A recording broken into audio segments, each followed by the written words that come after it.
Madame, Monsieur, chers téléspectateurs d'Africa 24, bienvenue. Vous êtes de plus en plus nombreux à nous suivre en Afrique, en Europe et aux États-Unis. Nous vous remercions de votre fidélité et de votre soutien. Aujourd'hui, nous recevons dans cette émission le directeur général du Fonds national pour l'emploi du Cameroun. Il est M. Kaimouté Abidia, c'est notre invité, cher invité. Merci d'avoir accepté notre invitation. Et merci de m'avoir invité. Alors, tout le plaisir est pour nous. Quelle est la mission qui a été assignée à ce fonds dès sa création? La mission du Fonds national de l'emploi est la promotion de l'emploi sur tout le territoire.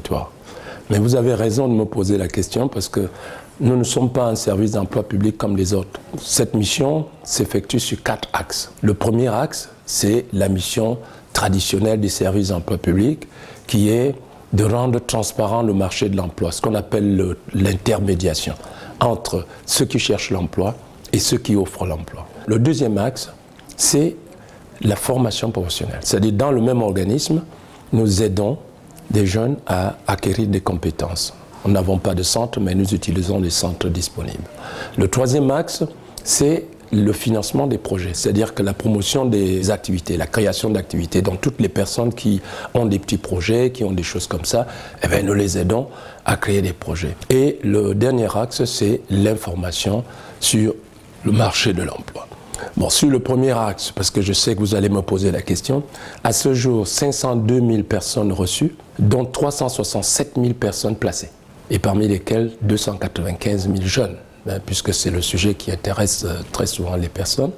Sur le deuxième axe, 82 000 personnes formées. Sur le troisième axe, 51 000 projets financés dans tous les domaines d'activité. Et sur l'information, des publications, une note de conjoncture, un support qui s'appelle Trade Union qui publie les offres d'emploi disponibles à notre disposition et de multiples autres supports comme les semaines d'emploi jeunes, les bourses pour l'emploi. Ces chiffres que vous venez de donner, est-ce que vous en êtes satisfait? Est-ce que vous dites, bon, les jeunes ont cru en nous, ils nous font confiance, ils nous fréquentent, nous leur apportons des solutions? Est-ce que vous pouvez le dire aujourd'hui? Pour les solutions, nous les avs mais je ne peux pas être satisfait du nombre, puisqu'il y a beaucoup de jeunes qui chôment. Mais pourquoi beaucoup de jeunes chôment si vous existez? Votre question est fondamentale. Pourquoi les jeunes chôment? Oui. Puisqu'on a créé un fonds qui est doté d'un budget faramineux. Pourquoi les jeunes encore sont dans les rues? Pour mettre les gens au travail, oui, il faut accroître l'offre d'emploi. Voilà. Quand il y a beaucoup d'offres d'emploi, alors forcément, les gens qui cherchent de l'emploi trouvent de l'emploi. Et pour accroître l'offre d'emploi, il faut créer les entreprises, il faut développer les entreprises qui existent, il faut lancer les travaux, il faut des infrastructures, il faut des grands projets comme c'est le cas au Cameroun. Pour créer une entreprise, il faut mettre en place des mesures d'incitation, de facilitation, ce qui est le cas au Cameroun. Il y a un constat aujourd'hui que beaucoup de jeunes aimeraient être fonctionnaires, travailler pour l'État, plutôt que de créer leur propre entreprise. Là, il y a un gap. Là, vous tombez dans le piège d'une de mes préconisations. J'ai écrit un livre en 2009 qui dit « Créer une entreprise, ce sont des gens à la marge. » Et c'est politique où on pense que comme l'emploi salarié, c'est-à-dire on n'arrive pas à offrir, l'offre est petite, alors il faut que tout le monde crée des entreprises. C'est du gaspillage d'argent. Ah oui, oui. Nous avons fait des tests.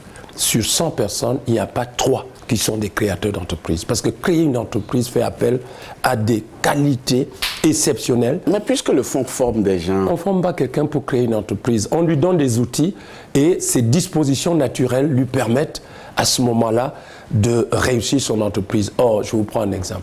On parle de jeunes. Prenons un jeune qui a 22 ans. On lui demande de faire, par exemple, un poulailler, c'est-à-dire un projet de volaille. D'accord? Eh bien, à 5 h du matin, il faut aller nourrir les poulets. Il faut les suivre, ainsi de suite.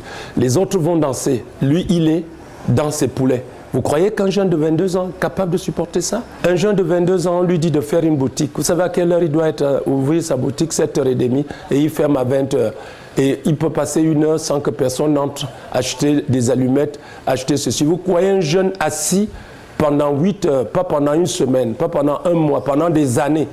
Un jeune qui a toutes ses ambitions aussi de vivre comme les autres jeunes. Voilà, il ne faut pas rêver. Hein. Vous voyez un jeune qui vient ici à Limbé, achète du poisson, sèche son poisson et va vendre à Douala. Il le fait depuis un certain moment. Prenez ces jeunes-là, identifiez ces jeunes, prenez-les, renforcez-les. C'est la préoccupation du fonds.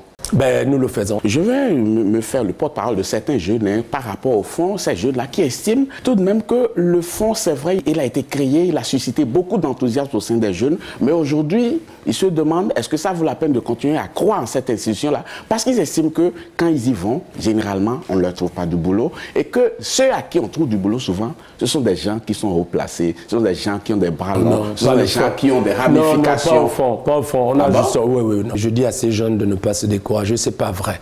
Vous savez, beaucoup de gens... Donc il n'y a pas une sorte d'affairisme qui soit développé. Ça n'existe pas. Il est affiché au Fonds national de l'emploi, n'est-ce pas, que nos services sont gratuits et que tout malentendu dans ce domaine-là doit être signalé au directeur général ou à tout responsable. Je dis tout malentendu. Vous pensez qu'un jeune a le courage quand même de se porter vers vous pour dire qu'il veut porter une plainte alors qu'il est demandeur d'emploi? Je profite de cette occasion pour leur dire que nos services sont gratuits et qu'il va signaler et qu'il me le signale. Et je profite de se porter vers vous pour dire qu'il veut porter une plainte alors qu'il est demandeur d'emploi. Je profite de cette occasion pour leur dire que si, par hasard, quelqu'un osait faire allusion à une quelconque contrepartie, eh bien, qu'il dise à la personne que nos services sont gratuits et qu'il va signaler et qu'il me le signale. Deuxièmement, nous travaillons sur la base de ce que nous appelons la charte qualité.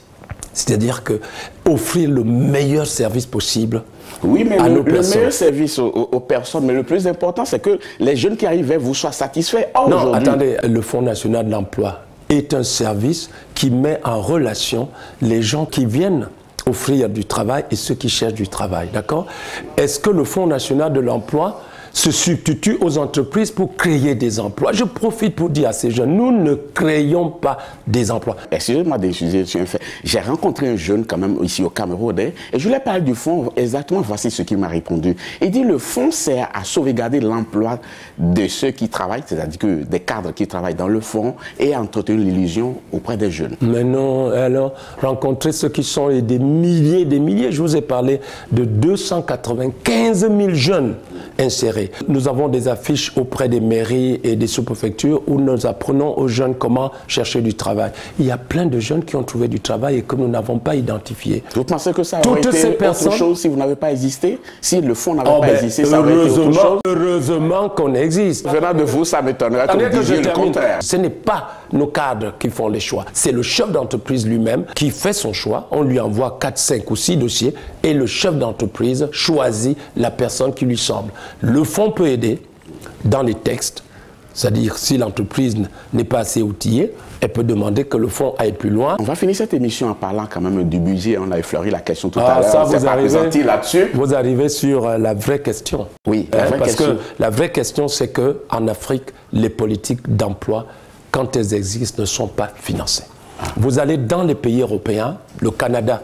Le premier budget du Canada, c'est le budget du secteur emploi, travail, sécurité sociale. Voilà. Allez, vous vivez en Europe, n'est-ce pas? Allez en France, allez en Allemagne. Les services d'emploi public, c'est des États dans les États. Vous avez vu en France que c'est l'ANPE qui a avalé les ACEDIC. Et on appelle ça maintenant pool emploi. Voilà. Et vous imaginez un peu dans nos pays, la CNPS qui a, je ne sais pas, 90 milliards de budget. Et autres. Monsieur le directeur, vous n'allez pas m'empêcher de poser quand même ma question parce que je n'ai pas encore posé. Est-ce que vous imaginez le Fonds national de l'emploi avaler ça? Non. Je veux par là dire que ce n'est pas la faute des gouvernements. Parce que la question d'emploi est très récente. Je reviens au point. Non, il faut que j'arrive à répondre à cette question. Je ne l'ai pas encore posée, laissez-moi la poser. Non, la question sur les budgets, oui, c'est l'essentiel. J'ai une question bien précise là-dessus. C'est le cœur de la question. Et la question, je la pose maintenant, monsieur le directeur.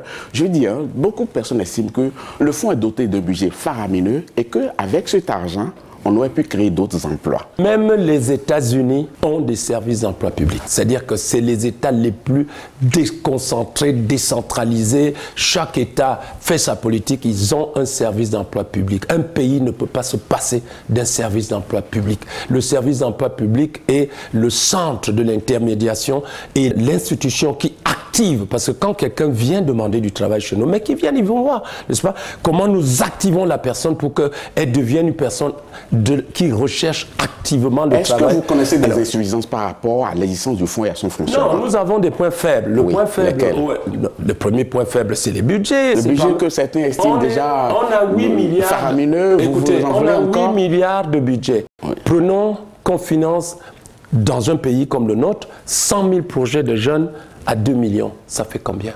Prenons qu'on donne des compétences, c'est-à-dire que des formations à 100 000 jeunes. 100 000 jeunes, ça fait quoi sur les milliers des milliers de jeunes? Mais je vais vous faire une confidence. 100 000 jeunes, attendez, 100 000 jeunes, le coût d'une formation, c'est 300 000. Multiplier 100 000 jeunes par 300 000, ça fait combien sur les 8 milliards? Et nous sommes déjà classés parmi les meilleurs en Afrique, je peux vous le dire. Le Cameroun a fait des efforts extraordinaires à travers le fonds. Le fameux 1% patronal qui vous sert à financer votre budget, et il y a certains patrons qui disent, ben bon, nous, on n'est pas complètement concernés, mais nous sommes obligés de verser quand même cette participation. Vous savez, je vais vous dire une chose. Oui, je vous en prie. On parlait de l'afro-pessimisme, ça fait des ravages. Parce que vous avez Nous ne sommes pas pessimistes. Non, je veux dire, non, c'est pas vous.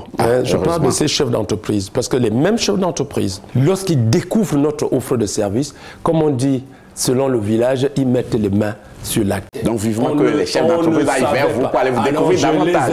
Je les invite, et non seulement je les invite, mais je vais dire à mes collaborateurs d'accentuer ce que nous appelons la relation avec l'entreprise. Parce que tous les jours, j'ai des cadres, des personnes qui vont voir les entreprises pour prendre les offres et venir rechercher les personnes qui correspondent à ces offres. Nous allons finir cette émission en vous permettant quand même de lancer un appel à ceux-là qu'on peut appeler les vrais pessimistes, c'est-à-dire les demandeurs d'emploi. Ben oui, je voudrais que vous regardiez cette caméra et que vous leur adressiez le message de votre choix. 30 secondes, monsieur le directeur. Un message d'encouragement. Le fonds est là pour vous. Venez nous voir et quand vous êtes dessus, signalez-le parce que nous sommes à votre service et puis laissez cet info pessimiste où tout le monde croit que rien ne marche. Il y a quand même des choses qui marchent. Monsieur le directeur, c'était un plaisir pour nous. C'était plus pour moi encore. Merci. Quant à vous, chers téléspectateurs, nous sommes à la fin de cette émission. Merci beaucoup de l'avoir suivi. Prochain rendez-vous très bientôt pour un autre numéro. À bientôt.